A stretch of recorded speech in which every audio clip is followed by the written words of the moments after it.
Hi, good morning guys, this is Shivali and today I am going to make my banana and flaxseed muffins. Okay, it is around 7:30 in the morning. It's a very good day outside. It's kind of like cold and warm at the same time. So let's begin. First rule of cooking is tie your hair. Okay, because nobody wants to eat hair in their muffins, and we are not making hair flavored muffins anyways. Okay, so now that we have that out of the way, second rule of cooking is wear your apron because we don't want to spoil our hoodies. And third rule is be confident because you are going to nail this. Okay, let's begin. So here are the set of ingredients that you will be required to make one serving of these muffins, and I will just take you through the measurements. You will be needing about 60 grams of eggs, and I say 60 grams because these are two small eggs, and in case you're wondering why these are so small, these are free range and organic.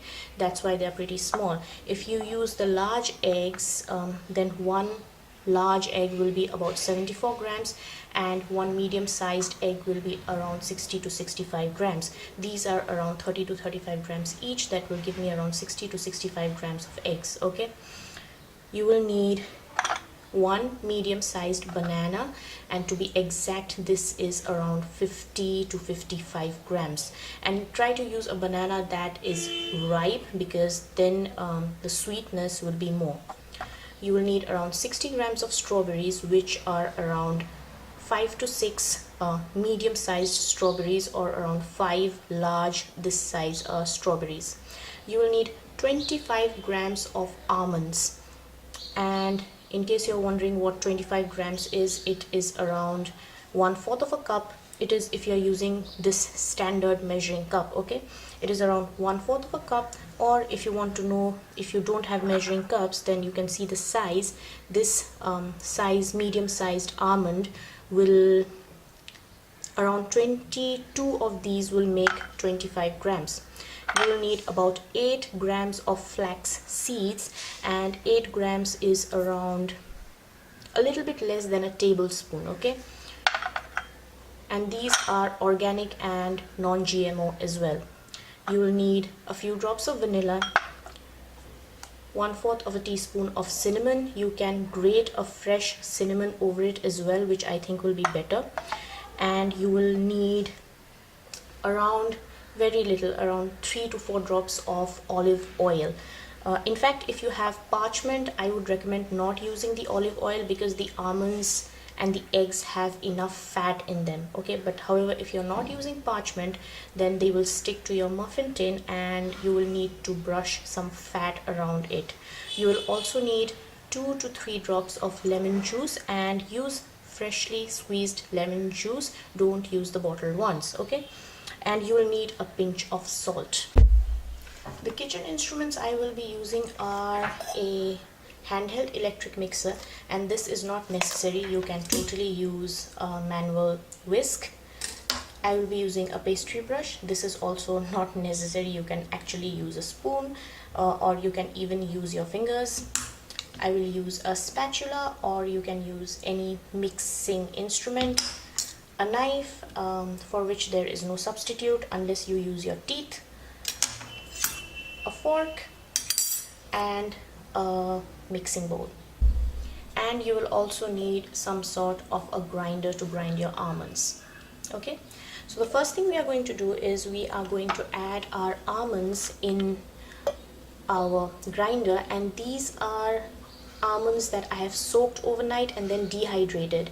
And why I did this is because almonds contain phytic acid, which means if you have a gut problem, then not only will it make it hard for you to digest these almonds, but phytic acid is also an opposing mineral absorption acid. That means, for example, almonds contain magnesium, so the phytic acid actually opposes the absorption of magnesium in your gut. So you're eating these almonds, so but you are not absorbing it fully. So soaking them and actually dehydrating them reduces a little bit of phytic acid, and it makes it digestible and also more nutrient dense. Okay, so we will add our almonds, and then we will add our flax seeds, which are very high in magnesium, fiber, and they are high in omega-3 as well. But also remember that you need to do your omega-6s along with your omega-3s in a ratio. Okay, so I pulsed this for around say 20 seconds, 20 to 25 seconds, and it turned into this, and this is the consistency you should have. Remember that flax seeds cannot be digested whole. Anything you add flax seeds to, it has to be grounded. Okay? Now I'm just going to take my banana, cut off these ends, and you can see this is not that ripe. I would recommend use something more ripe than this. Just put it in a bowl, use the fork which I earlier mentioned, and just mash this. And now you can just, if you're a Hulk fan, now you can just pretend you're Hulk and say Hulk smash. Okay, and smash this like Hulk smashed Loki in that first Avengers. Now remember these berries. What I'm going to do is I'm just going to chop these berries up, and you don't have to be a pro at chopping or anything. Just chop this up like however you want. You know, okay, nobody gives a shit about the way you chop these berries, so just chop it. So yeah, I have my berries chopped. At this point we also need to turn our oven on. So I will be turning my oven on to around, you can see, I don't know if it's focusing. Yeah, I will turn it to around 160 to 170 degrees centigrade. Okay. And if you are very new to baking, do it at around 160, and if you are a pro and you know your oven very well, because ovens are very different, you can adjust it accordingly. Okay, most of the ovens will respond very well at around 160 to 180 degrees centigrade. Now I'm just going to break my 2 eggs into my bowl. That was very ungraceful. I swear I know how to break eggs correctly. Okay, I'm just getting nervous today. See, I did that correctly. Into which I will add just a pinch of salt, just a pinch. Okay, and I will also add about 1/4 teaspoon of lemon juice, and this is just to stabilize the eggs. Okay, and salt brings out the flavor of the sweetness. I know it's contradictory, but when you add salt to anything that is sweet or a dessert, it really makes the sweetness multi-dimensional, if you know what I mean.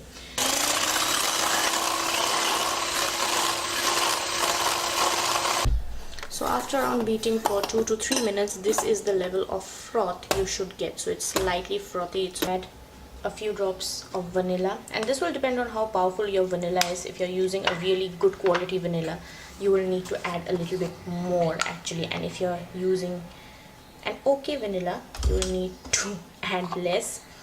I'm going to add 1/4 teaspoon of cinnamon. First thing, cinnamon and bananas go really well together, and cinnamon is also anti-inflammatory, which means it reduces inflammation throughout. So if you are in some kind of muscle pain, or even if you are having your period and you're experiencing period pain, period cramps and stuff, you add a little bit of cinnamon to your herbal tea and have that, and that will really help you calm your muscles. I have tried this before and it really works. After that, I'm just going to pour in my almond and flax mixture, and make sure you get like all of it, because both almond and flax are very expensive ingredients. Okay, then we are just going to add our bananas.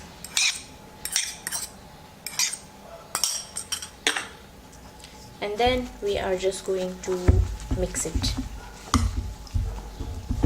And I actually just use the fold technique in one direction because first thing, we are not using any baking powder or any baking soda or these sort of rising agents. All we are using are eggs, and we have aerated these eggs, and the more you mix, the more are you going to de-aerate them, especially if you are vigorous with it and all that, you know. So the best advice would be just use this kind of folding technique. But again, a thing with these bananas is that if you don't mix it properly, they will just settle down at the bottom of the bowl, and then you will not get a very rounded sweetness. So it is very important that you mix it all up. Now you see how they have deflated and just, you know, gone down. The volume has just gone down. That is totally normal. Don't be alarmed. Okay, it is still going to be very moist and very, very airy. Now I'm going to get my muffin tin, and I'm just going to slightly brush them with olive oil. Okay, and like I said, you don't have to use this. Okay, just make sure that you pick up as less oil as possible. Okay, so I'm just going to brush these a little with olive oil, and you can even take a little bit on your finger and just, you know, do this. So now I also had to take up my phone for filming because my stupid camera was full, and as you can see from the quality, it's not a very good phone because I have both my kidneys, which also means that I don't have an iPhone. Okay, so I have filled these three up, and you can see I do the alternate technique because I want even heat distribution. About the strawberries, I will give you three options on how to use your strawberries in this recipe. Now for the first option, you can just take your strawberries and just like add it to your, just add it and press it a little bit because we don't want them getting burned. Okay, so I will put these in the oven and be right back. Not right back, well, I'll be back in some 15 to 20 minutes to show you how it looks.